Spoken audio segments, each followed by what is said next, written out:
लोहिया अस्पताल के डॉक्टर महामृत्युंजय जाप के मरीजों पर होने वाले असर की जांच कर रहे हैं। जिन लोगों पर यह रिसर्च किया जा रहा है वो सभी ब्रेन इंजरी यानी मस्तिष्क की चोट के मरीज हैं। ये स्टडी 40 लोगों पर इस समय की जा रही है। इन 40 लोगों को 20-20 के 2 समूहों में बांटा गया है। इसमें से एक समूह को महामृत्युंजय मंत्र सुनाया गया, जबकि दूसरे समूह को यह मंत्र नहीं सुनाया गया। जिन मरीजों के लिए महामृत्युंजय मंत्र का जाप किया गया, उनमें से कई मरीज कोमा में थे। हालांकि इस रिसर्च का तरीका थोड़ा अलग है, क्योंकि मंत्र पढ़ने का काम अस्पताल में नहीं, बल्कि अस्पताल से 13 किलोमीटर दूर संस्कृत विद्यापीठ में किया जा रहा है। इसे समझाने के लिए हम आपको अस्पताल की कुछ तस्वीरें आज दिखाएंगे। ये उन मरीजों की तस्वीरें हैं जिन पर राम मनोहर लोहिया अस्पताल में रिसर्च की जा रही है। सही तरीके से मंत्रों का पाठ करने के लिए इस अस्पताल के डॉक्टरों ने दिल्ली के संस्कृत विद्यापीठ से संपर्क किया। इसके बाद वहां के पंडितों ने मरीजों को उनके परिवार वालों की मौजूदगी में महामृत्युंजय मंत्र का संकल्प करवाया। डॉक्टरों और मंत्रोच्चार करने वाले आचार्यों का कहना है कि मंत्रों की शक्ति से 20 में से 18 मरीजों को बचा लिया गया, जबकि जिन मरीजों के लिए मंत्रों का पाठ नहीं हुआ, उन मरीजों में कोई सुधार नहीं देखा गया। महामृत्युंजय मंत्र का अर्थ है मृत्यु को जीतने वाला महान मंत्र। ऐसा माना जाता है कि इस मंत्र का जाप करने से अकाल मृत्यु का डर समाप्त हो जाता है। इस मंत्र की रचना ऋषि मार्कंडेय ने की थी। इस मंत्र का मतलब है कि हम भगवान शिव की पूजा करते हैं, जिनके 3 नेत्र हैं, जो हर श्वास में जीवन शक्ति का संचार करते हैं और पूरे जगत का पालन पोषण करते हैं।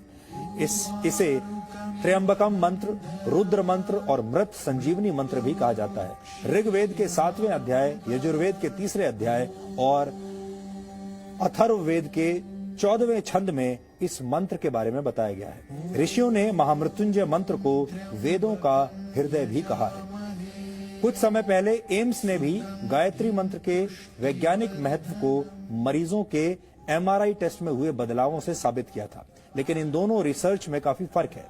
एम्स में मरीजों ने खुद गायत्री मंत्र का जाप किया था, लेकिन महामृत्युंजय पाठ संस्कृत विद्यापीठ में आचार्यों द्वारा किया जा रहा है और मरीज वहां से कई किलोमीटर दूर अस्पताल के ICU में भर्ती हैं। इस रिसर्च के जरिए ये समझने की कोशिश की जा रही है कि वेदों और धर्म ग्रंथों में किसी दूसरे के लिए प्रार्थना करने के असर का जो महत्व बताया गया है, क्या उसका कोई वैज्ञानिक आधार है भी या नहीं। भारत सरकार की सबसे बड़ी मेडिकल रिसर्च संस्था Indian council for medical research ने इस स्टडी को फंड किया है। ये स्टडी 3 वर्ष के लिए की जा रही है, जिसमें से 1.5 साल का समय पूरा हो चुका है। यानी आप कह सकते हैं कि आस्था और विज्ञान के इस अनोखे मेल के फाइनल नतीजे आने में अभी 1.5 साल का वक्त और लगेगा।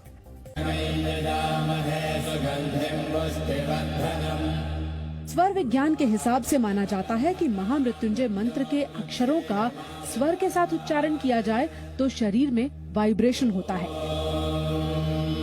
ये वाइब्रेशन दिमाग की नसों को सक्रिय करने में मदद करता है।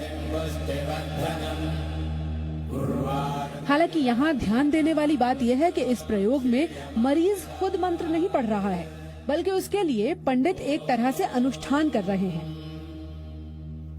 यानी इस रिसर्च का आधार पूरी तरह से आस्था के विज्ञान पर टिका है। दुनिया भर में ये अपनी तरह की पहली रिसर्च कही जा सकती है। इसीलिए इस रिसर्च के तरीकों को लेकर जितने सवाल हैं, उतना ही इंतजार रिसर्च के फाइनल नतीजों का किया जा रहा है। मेडिकल साइंस की भाषा का एक बड़ा प्रचलित शब्द है जिसे कहते हैं प्लेसिबो इफेक्ट। यानी अगर आप ये मान लें कि कोई दवा आपकी किसी बीमारी को ठीक कर सकती है, तो कई बार वो दवा सच में आपके काम आ जाती है और वो काम कर जाती है, जबकि असल में आपको दवा नहीं, सिर्फ मीठी गोलियां खिलाई जा रही होती है। ये सब होता है उस इलाज के प्रति आपकी आस्था और विश्वास के जरिए। इस आस्था से आप में ऐसे शारीरिक और मानसिक बदलाव होते हैं कि आप अपने आप ठीक हो जाते हैं। इसे ही प्लेसिबो इफेक्ट कहा जाता है। विज्ञान जिसे प्लेसिबो कहता है, उसे आप आस्था या विश्वास कह सकते हैं। कई बार आपने देखा होगा जब बहुत सारे लोग ऐसे होते हैं जिन्हें ये लगता है कि वो बहुत बीमार हैं, उनके अंदर बहुत बड़ी बीमारी